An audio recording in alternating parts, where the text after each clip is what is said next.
Este é um audiolivro com narração automática gerada pelo Google. Livro A Mãe, por Maxim Gorky. Prefácio. A Mãe não é uma obra de pura imaginação. É antes de tudo uma pintura exacta, poderia até dizer-se uma vista cinematográfica, do movimento revolucionário na Rússia.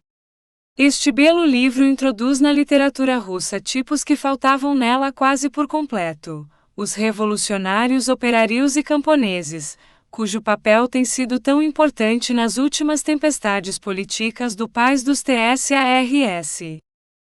Graças aos escritores que se têm sucedido de Turgenev a Leão Tolstói, o revoltado saído da classe intelectualmente cultivada é mais ou menos conhecido.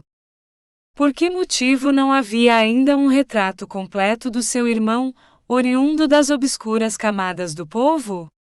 Principalmente porque os revolucionários desta categoria são de recente data. Prepararam-se durante muito tempo nas misteriosas profundezas das massas, recrutando-se em silêncio, multiplicando-se pouco a pouco, até ao dia em que, na sequência dos acontecimentos de que a Rússia acaba de ser o teatro, os viram surgir de chofre por toda a parte, tanto nas aldeias as mais recônditas da província, como nas grandes cidades. O povo desperta do seu sono secular, como de sobressalto, e este despertar abre uma era nova na história do movimento da libertação russa. Entre os intelectuais e os iletrados, até hoje distanciados uns dos outros, forma-se um laço sólido, e um mesmo ideal inflama o exército dos que marcham à conquista da liberdade. Descrever esta nova fase da Revolução Russa, evocar os heroes obscuros que se votaram à grande tarefa da emancipação, analisar nas suas manifestações as mais variadas, e até as mais inesperadas, esta ressurreição da consciência popular, eis o que Máximo Gorky se propôs nas páginas que ides ler. Tarefa árdua como poucas, mas de molde a tentar a alma ardente do autor. Raras vezes Gorky atingiu tal acuidade de observação, uma variedade mais completa no descritivo, uma tão perfeita certeza da análise psicológica. Mais do que nunca, foi o homem identificado com a sua obra. Filho do povo, ascendendo das mais sordidas camadas sociais, revolucionário unicamente dedicado ao seu puro ideal de justiça, sempre protestou contra a violência, viesse ela de onde viesse. Gorky tinha mais do que outrem os requisitos para escrever esta página tragicada história contemporânea. No personagem tão profundamente humano da mãe, Gorky mostra como uma mulher cheia de doçura e de timidez, espancada pelo pai, pelo marido, esmagada impiedosamente pela sorte, imersa na ignorância e no desbragamento, vai adquirindo pouco a pouco a consciência da sua miséria situação, se alevanta sob a influência do seu filho, até tornar-se como ela revolucionária entusiástica, sacrificando por fim as suas mais queridas afeições, apropriar a vida mesmo, à causa do povo. Em torno da mãe e do filho, os dois heroes principais, agita-se um amontoado de outros personagens. De uma parte os amigos, um russo menor, alma da abnegação e de comovente simplicidade, raparigas sacrificando felicidade e riqueza para sofrerem a prisão e as provações de toda a espécie, operários robustos e safados, reclamando com o direito à vida, algumas liberdades, camponeses que depois de séculos de cega submissão, se recusam finalmente a considerar os representantes das autoridades como enviados do céu. Doutra parte os inimigos, oficiais de polícia, guardas e espiões, instrumentos dóceis do poder. Toda esta gente tão estranha e tão viva a estas lutas, estes julgamentos, estes martírios, episódios de uma guerra cruel e sem clemência movida contra os apostolos do ideal novo, tudo isto é a realidade de ontem, de hoje e de amanhã, tudo isto existe e existirá, enquanto na Rússia durar a luta libertadora. De muitas páginas deste livro, emana uma emoção profunda. No decurso de uma conversa com os seus companheiros, André, o russo menor, exclama: "Que importam os meus sofrimentos, as minhas desgraças? Quando penso em que um dia a pátria será livre, o meu coração dilata-se de júbilo. Tenho vontade de chorar, tão feliz me sinto." E quando Pavel diz, falando de um seu amigo desgraçado mas sempre bem disposto de espírito: "Sabes? Aqueles que mais riem são aqueles cujo coração sofre incessantemente." Um companheiro responde: "Qual história?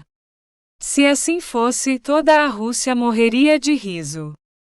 O príncipe Orossoff, antigo ministro adjunto do interior na Rússia, conta nas suas memórias que a rainha da Romania, falando-lhe dos escritores russos contemporâneos, colocava muito alto a obra de Gorky, que ela conhecia perfeitamente.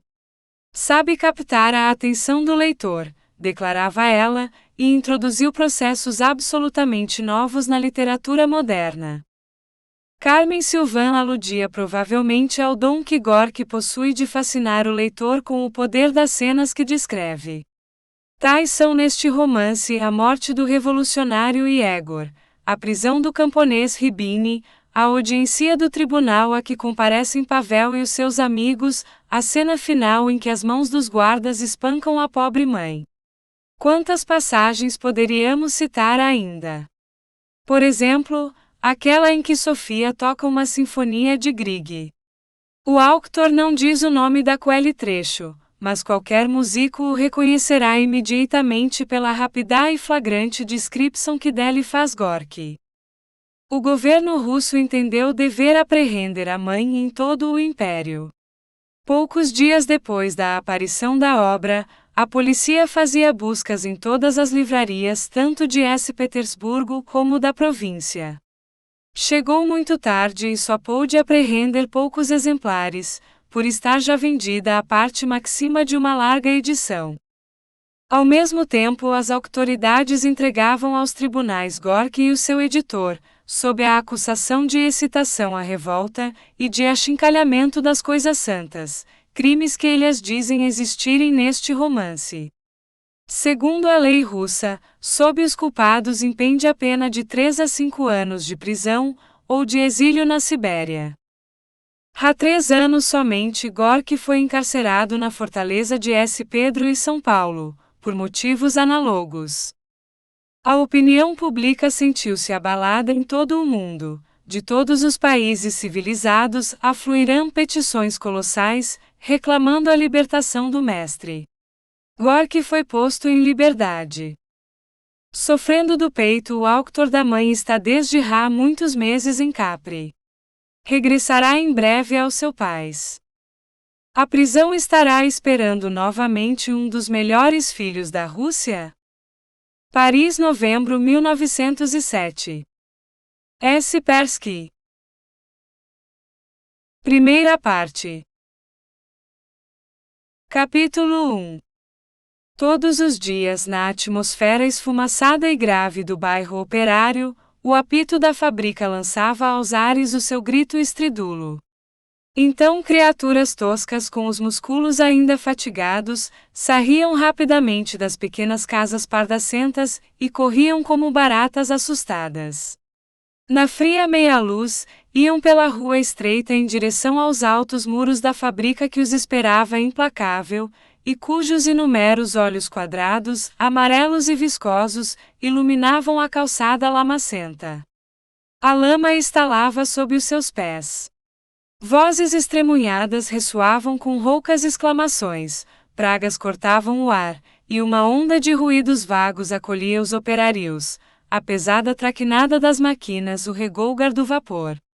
Sombrias e mal encaradas como sentinelas, as altas chaminés negras perfilavam-se acima do bairro, semelhantes a grossos bastões. À tarde, quando o sol ia no poente, os seus raios vermelhos iluminavam as vidraças das casarias, a oficina vomitava das suas entranhas de pedra todas as escorias humanas, e os operários enegrecidos pelo fumo, espalhavam-se novamente pelas ruas, deixando atrás de si exalações lentas da gordura das máquinas, os seus dentes esfaimados reluziam. Então havia na sua voz animação e até alegria. Os trabalhos forçados tinham concluído por algumas horas. Em casa aguardava-os a refeição e o descanso. A fábrica absorvia o dia. As máquinas sugavam nos músculos dos homens todas as forças de que eles precisavam. O dia forriscado do computo da vida sem deixar vestígios. O homem tinha dado mais um passo para o túmulo, sem de isso se aperceber, mas podia entregar-se ao gozo do descanso, aos prazeres da sordida taverna, e estava satisfeito. Nos dias santificados, dormia-se até quase às 10 horas da manhã. Depois a gente séria e casada vestia o seu melhor fato e ia à missa, censurando aos novos a sua indiferença em matéria religiosa. Ao regressarem da igreja, comiam tortas de massa, e deitavam-se de novo até a tarde. A fadiga acumulada durante longos anos tirava o apetite. Para poderem comer, era preciso beberem muito, excitarem o estômago preguiçoso com a ardência do álcool.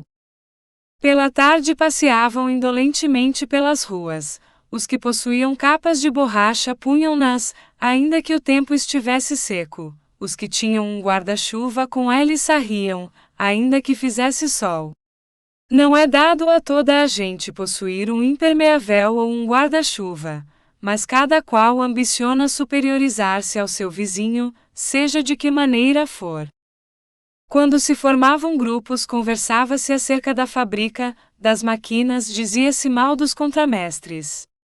As palavras e os pensamentos não se referiam a mais do que a coisas relacionadas ao trabalho. A inteligência desastrada e impotente lançava apenas umas centelhas isoladas, um tenue clarão na monotonia dos dias. Ao voltarem para casa, os maridos buscavam questões para discutirem com as mulheres, batendo-lhes muitas vezes, sem pouparem as suas forças. Os novos ficavam na taverna ou organizavam pequenas reuniões em casa de um ou do outro, tocavam harmonio, cantavam canções estúpidas e ignóbeis, dançavam, contavam historias obscenas e bebiam em excesso. Extenuados pelo trabalho, estes homens embriagavam-se facilmente, e em cada peito desenvolvia-se uma excitação doentia, incompreensível, que precisava de encontrar saída. Então, pelo mais fútil pretexto, atiravam-se uns aos outros como animais selvagens. Havia contendas sangrentas. Nas relações dos operários entre si, dominava este mesmo sentimento da animosidade incubada, inveterara-se neles, tanto como a fadiga dos músculos. Estes seres nasciam com a doença da alma, herança de seus pais, e como uma sombra negra acompanhava-os até ao túmulo, impelindo-os à realização de atos repelentes pela sua inútil crueldade. Nos dias santificados, os novos regressavam tarde a casa, com os fatos esfarrapados, cobertos de lama e de poeira, com as caras esmurradas, gabavam-se dos murros que tinham dado nos companheiros. As injúrias sofridas encoerizavam-nos ou faziam-nos chorar. Eram lastimáveis na sua embriaguez, desgraçados e repugnantes. Por vezes os pais levavam para casa os filhos que haviam encontrado a cair de bêbados na rua ou na taverna. As injúrias e os murros choviam nos rapazes embrutecidos ou excitados pela aguardente. Depois metiam-nos na cama com tal ou qual precaução, e pela manhã acordavam-nos. Apenas o silvo do apito da fábrica cortava os ares. Embora repreendessem os rapazes e lhes batessem, a sua embriaguez e as suas contendas eram coisas naturais para a família.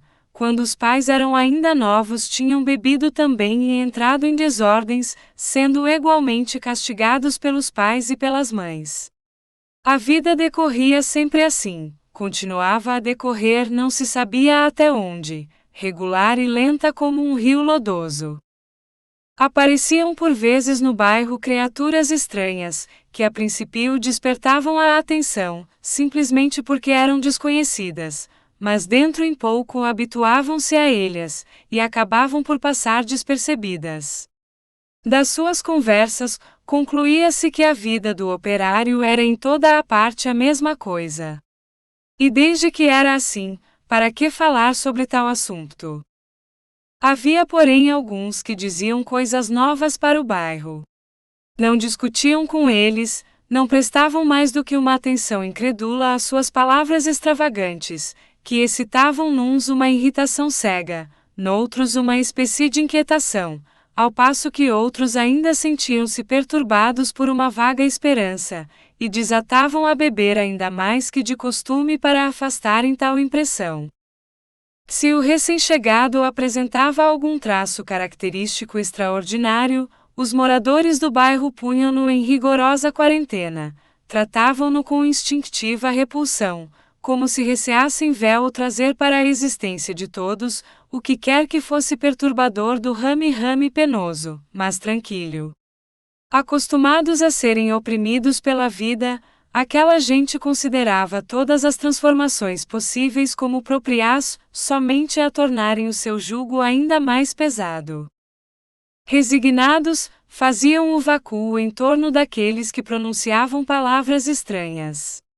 Então estes desapareciam não se sabe para onde, se ficavam na fábrica, viviam à parte, não conseguindo confundir-se na multidão uniforme dos operários. Depois de ter vivido assim uns 50 anos, o homem morria. Capítulo 2. Desta maneira vivia o serralheiro Mikhail Vlasov, homem sombrio, de pequeninos olhos desconfiados e maus, protegidos por espessas sobrancelhas. Era o melhor serralheiro da fábrica, e o Hércules do bairro. Tinha, porém, modos grosseiros para o chefe, por isto ganhava pouco. Todos os domingos sovava algum, todos o temiam e ninguém o estimava. Por várias vezes, haviam tentado dar-lhe uma tareia, mas nunca conseguiram. Quando Vlasov previa uma agressão, agarrava numa pedra, numa taboa, num bocado de ferro, e solidamente firme nas pernas abertas, esperava em silêncio o inimigo. Com a cara coberta desde as orelhas até ao pescoço de uma barba negra, as suas mãos peludas despertavam um terror geral. Principalmente tinham medo dos seus olhos penetrantes que atravessavam o próximo como pontas d'áço. Quando lhe encontravam o olhar, sentiam-se em presença de uma força selvagem, inacessível ao terror, prestes ao ataque impiedoso. É lá. Vá daqui, canalha, dizia ele roucamente. Na espessa tez do seu rosto, os dentes amarelos brilhavam ferozes. Os seus adversários recuavam invectivando-o. Canalha, gritava ele ainda, e os seus olhos disparavam sarcasmos acerados como sovelas. Depois, erguendo a cabeça com ares provocadores, seguia os seus inimigos, berrando de quando em quando. Então, quem quer morrer? Ninguém queria. Falava pouco. A sua expressão favorita era canalha. Qualificava assim os chefes da fábrica e da polícia. Empregava o mesmo epiteto quando se dirigia à mulher. Ó canalha, não vês que as minhas calças estão rotas? Quando seu filho Pavel tinha 14 anos, Vlasov sentiu ainda uma vez o desejo de levantá-o ao ar pelos cabelos. Mas Pavel, deitando a mão a um martelo, disse resumidamente: Não me toques. O quê? Perguntou o pai, encaminhando-se para o pequeno de formas esbeltas e delicadas. Dir-se-ia uma sombra caindo sobre uma betula. Basta, exclamou Pavel. Não te deixarei continuar. E agitou o martelo, abrindo desmedidamente os grandes olhos negros. O pai olhou para ele, pôs as mãos peludas atrás nas costas e disse em ar de troça: Está bem. Depois acrescentou com um profundo sorriso: Ah, canalha! Logo declarou a mulher: Nunca me peças mais dinheiro para o sustentar, a ti e ao Pavel. Vais gastar tudo na bebida? Ousou ela perguntar. Deu um murro na mesa exclamando: Que tens tu com isso, canalha? Vou arranjar uma amante. Não a arranjou, mas a partir daquele dia até a morte durante cerca de 2 anos, nunca mais olhou para o filho nem lhe dirigiu palavra. Tinha um cão tão forte e peludo como ele. Todas as manhãs o animal o acompanhava até a porta da fábrica, onde o esperava à tarde. Nos dias santificados, Vlasov ia para a taverna. Andava sem dizer palavra, e como se procurasse o que quer que fosse, lançando olhares furtivos aos que passavam. Durante todo o dia, o cão seguia-o, com a espessa cauda descarrida. Quando Vlasov bêbado entrava em casa, ceava e dava de comer ao cão no seu próprio prato. Nunca batia no animal, assim como não lhe ralhava nem o acariciava.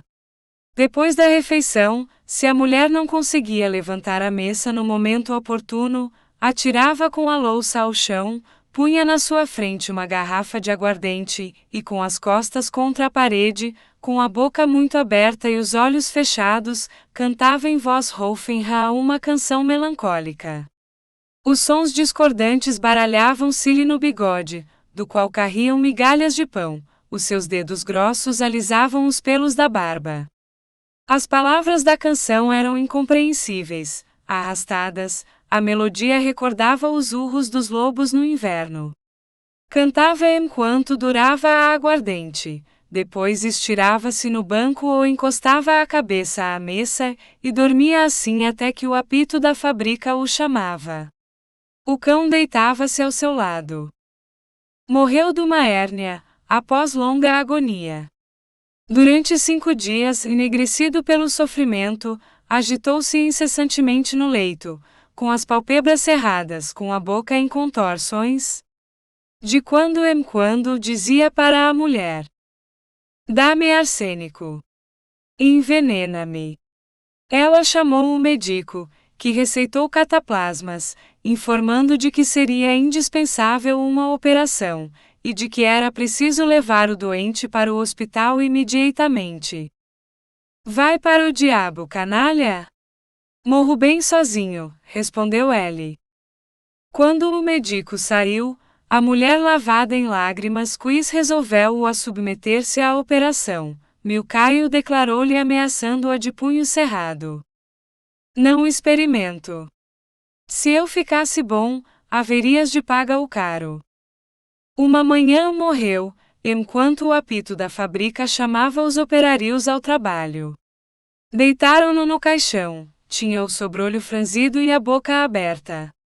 Foi levado à última morada pela mulher, pelo filho, pelo cão, e por Danilo Vesovtchikov, velho ladrão e bêbado expulso da fábrica, e por alguns miseráveis do bairro.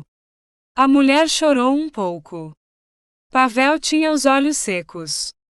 Os que encontraram o prestito fúnebre pararam e persinharam-se, dizendo: "Com certeza que Pelagua está satisfeita com a morte do marido." Alguém emendou: "Não morreu, rebentou."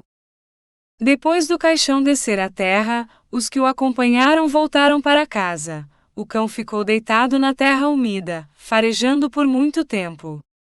Decorridos alguns dias mataram-no, não se soube quem.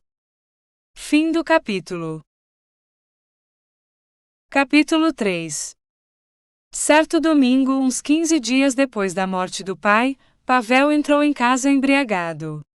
Parou cambaleando na primeira divisão, e gritou para a mãe, dando um murro na mesa, como fazia Mikhail. A ceia. Pelagua aproximou-se, assentou-se ao seu lado, enlaçando-o com os braços, puxou para o peito a cabeça do filho. Ele repeliu-a, pondo-lhe o braço no ombro, e disse: "Depressa, mamã?" "Patetinha", respondeu ela com voz triste e carinhosa. "Também quero fumar."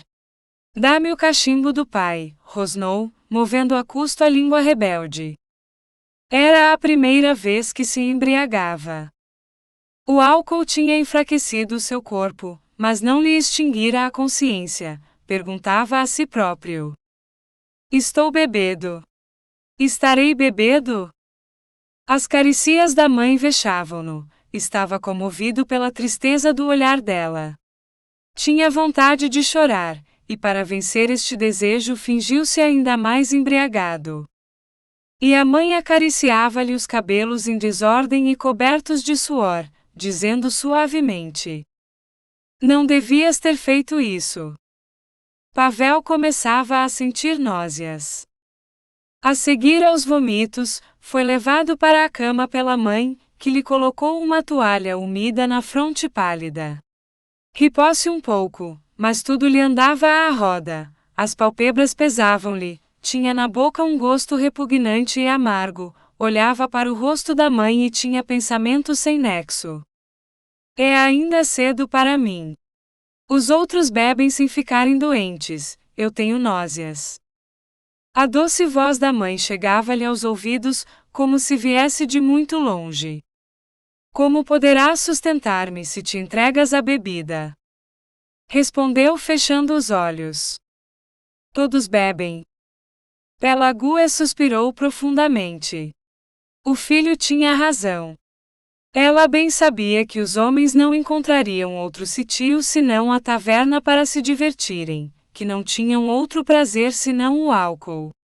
No entretanto, retorquiu: Tu não precisas de beber. O teu pai bebeu à farta por ti, e bastante me atormentou. Deves ter piedade da tua mãe. Ouvindo estas palavras melancólicas e resignadas, Pavel pensou na existência silenciosa e apagada daquela mulher, esperando sempre os espancamentos do marido. Nos últimos tempos Pavel pouco se demorava em casa para não ver o pai, desprezava um tanto a mãe, regressando ao seu estado normal examinava-a. Era alta e levemente corcovada, o seu corpo pesado, abatido por incessante trabalho e por maus tratos, movia-se sem ruído, obliquamente, como se ela receasse topar nalguma coisa. O largo rosto oval, sulcado de rugas e ligeiramente empapuçado, tinha a dar-lhe brilho uns olhos negros, de uma expressão triste e inquieta, como o de quase todas as mulheres do bairro. Na testa uma cicatriz profunda fazia-lhe subir um pouco o sobrolho direito. Parecia também que a orelha direita estava mais acima do que a outra, o que dava ao rosto um ar receoso. Tinha no cabelo espesso e negro madeixas grisalhas semelhantes a nodoas, resultantes de violentas pancadas. Toda ela transpirava suavidade, uma resignação dolorosa.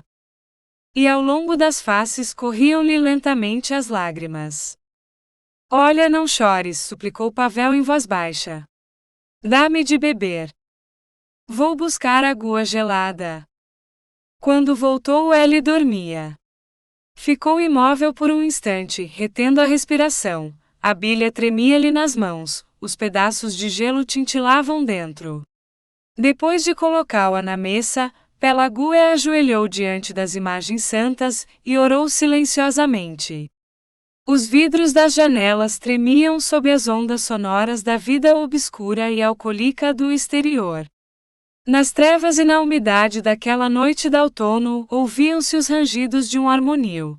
Alguém cantava de goela aberta. Passavam nas ruas palavras abjetas e obscenas. Vozes de mulheres vibravam assustadiças ou irritadas. Na pequena habitação de Vlasov, a vida decorria uniforme, mas mais tranquila e em paz do que outrora, distinguindo-se assim da existência geral do bairro. A casa era situada na extremidade da rua direita, no cimo de um pequeno alto, nos baixos do qual havia um pantano. A cozinha ocupava o terço da habitação. Um delgado tabique que não chegava ao teto, separava-a de um pequeno quarto onde dormia a mãe. O resto formava uma casa quadrada com duas janelas, a um canto a cama de Pavel, no outro 2 bancos e uma mesa. Algumas cadeiras, uma cômoda onde guardavam a roupa, um pequenino espelho, uma mala para o fato, um relógio e 2 imagens de santos, era tudo. Pavel tentava viver como os outros. Fazia quanto era próprio a um rapaz. Comprou um harmonio, uma camisa de peitilho engomado, uma gravata vistosa, galochas e capa de borracha e uma bengala. Na aparência assemelhava-se a todos os adolescentes da sua idade. Ia às reuniões, aprendia a dançar a quadrilha e a polca. Ao domingo entrava em casa embriagado. Esperamos que você tenha gostado desta prévia. Para continuar ouvindo este audiolivro no Google Play Livros, use o link na descrição do vídeo.